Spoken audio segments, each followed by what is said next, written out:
Souvenez-vous, en 2012, le gouvernement français lance le grand emprunt pour améliorer la compétitivité de notre économie. Le secteur agricole, et la betterave en particulier, en bénéficient dans le cadre des programmes d'investissement d'avenir. Le programme Acker est né. Il va durer jusqu'en 2020. Son objectif, améliorer la compétitivité de la betterave en doublant le rythme de croissance annuelle de son rendement en sucre hectare dans un contexte européen marqué par la fin du régime des quotas. Nous devons aujourd'hui produire plus, non seulement pour satisfaire les besoins alimentaires mondiaux, mais nous devons toujours produire mieux. Le programme Acker met à disposition de nouvelles variétés avec un potentiel génétique encore amplifié qui va donc permettre une meilleure productivité à l'hectare. Ce ne sont pas bien sûr uniquement des variétés, mais c'est également l'accompagnement agronomique pour que ces variétés puissent exprimer au mieux leur potentiel génétique. Avant tout, le programme Acker est fondé sur un certain nombre d'intuitions. La première intuition, c'est d'abord de se dire que on a une diversité génétique très étroite dans les betteraves cultivées et il faut aller en chercher ailleurs. Dans des betteraves sauvages, dans des anciennes variétés de betteraves, diversité qu'on aura peut-être oubliée, qui représente certainement de l'ordre de 50 à 60% de la variabilité et ainsi quasiment doubler la capacité à faire du progrès.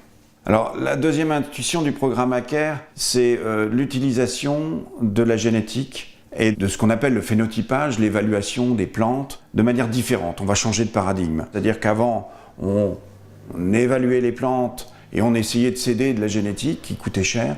Maintenant, on va essayer d'utiliser la génétique en priorité et ensuite utiliser l'évaluation qui, elle, reste chère et même qui devient de plus en plus chère.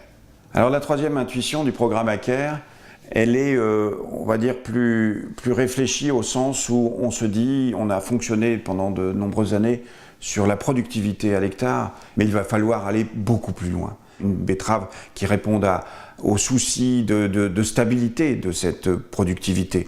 Donc ça veut dire résistance aux maladies, regarder jusqu'où la betterave peut aller en termes de résistance au froid, de résistance à la chaleur, de résistance au stress hydrique, utiliser moins d'azote. L'idée d'Acker et cette dernière intuition, c'est d'essayer de se donner un outil pour répondre à tous ces challenges, pas seulement au challenge de la productivité par hectare.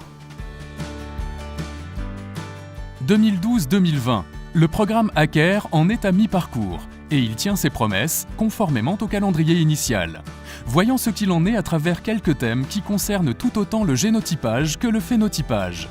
Commençons par la sélection et les croisements des 15 plantes de référence.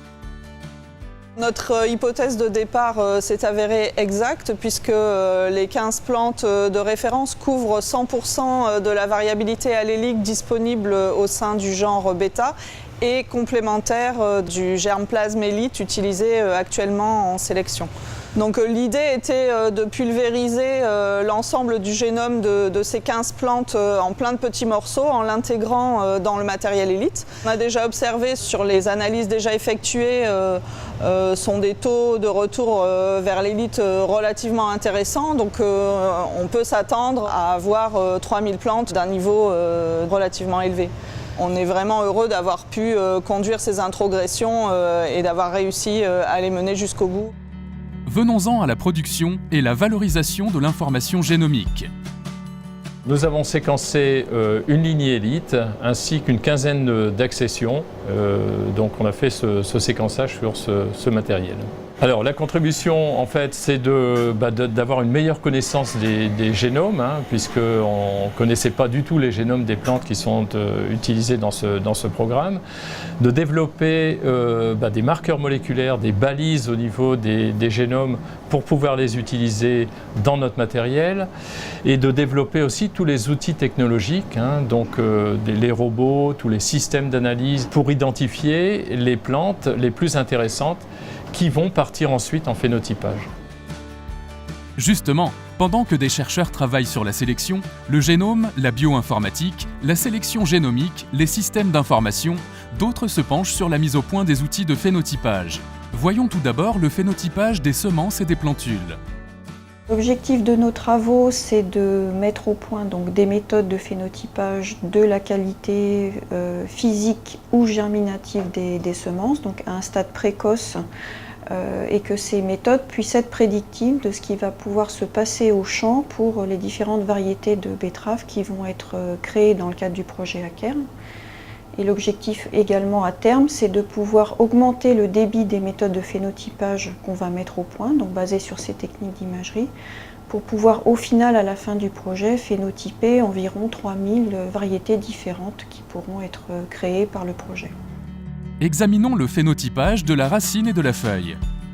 Pour le phénotypage de la racine, les chercheurs d'IRSTEA recommandent l'utilisation d'une sonde de contact au niveau du collet pour mesurer la richesse et la teneur en eau.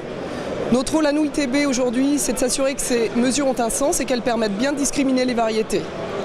Pour le phénotypage des parties foliaires, nous avons testé toutes sortes de capteurs, caméras RGB, caméras multispectrales, caméras hyperspectrales.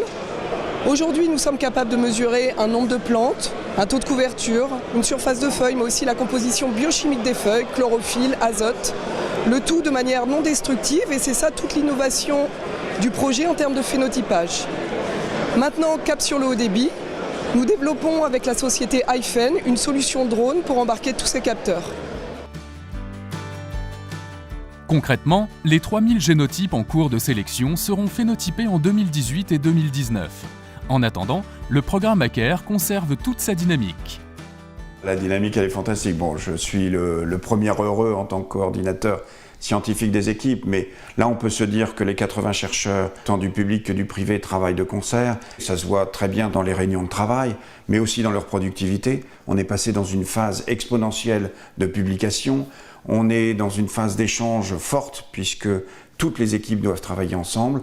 Donc ça, on peut se dire clairement qu'on est dans une dynamique fantastique. Alors, les premiers résultats prédits arrivent, les plantes sont arrivées, les analyses génétiques sont arrivées, les premiers tests phénotypiques et les premiers résultats sont arrivés. Je pense que c'est un challenge formidable qu'on est en train de vivre et on sait qu'on arrive aussi à la dernière phase d'Aker, qui est celle où on va enfin avoir les plus beaux résultats, qui vont être les plus exploitables et qui vont nous donner toute la puissance de ce qu'on a eu, tout le résultat de toutes nos intuitions.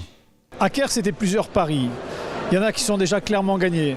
Le premier, c'est celui de la diversité génétique. On avait fait le pari qu'on pouvait résumer la diversité dans une très très grande diversité d'accessions de populations sauvages, les mettre dans un petit nombre de populations et ensuite les transférer. Ça, c'est réussi. 15 populations résument tous les allèles fréquents. On est en train de décliner ce matériel-là dans un peu plus de 3000 génotypes, 3000 variétés potentielles. On sait que petit 1, ça va vraiment booster le progrès génétique et deuxièmement, ça va le booster pendant longtemps parce qu'on a créé un pool remarquable. Le deuxième pari, c'est que pour pouvoir faire du phénotypage à haut débit, on a besoin de développer des capteurs de l'ensemble de technologies dites de phénotypage. On a développé sur les semences, sur les plantules, sur les plantes en croissance, sur les racines pour mesurer la teneur en sucre, en conditions réelles, en temps réel au champ.